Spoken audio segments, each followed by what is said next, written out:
One of the most important things in the Australian banking and lending landscape is APRA, the corporate regulator. And the corporate regulator does a very good job making sure that the integrity of the financial system is sound.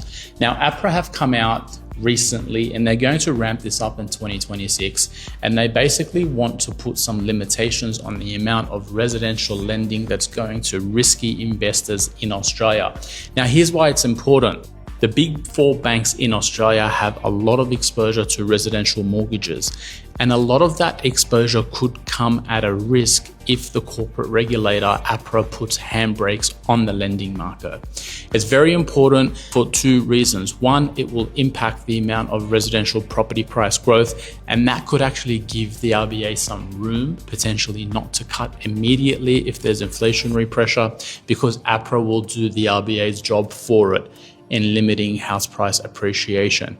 But two, the Aussie banks can be traded against each other. And in fact, many hedge funds and many investors and traders in Australia do play the spread between the most expensive bank in terms of price to earnings and the cheapest bank. And so there's going to be a little bit of a shakeout in Australian banking in the first half of 2026.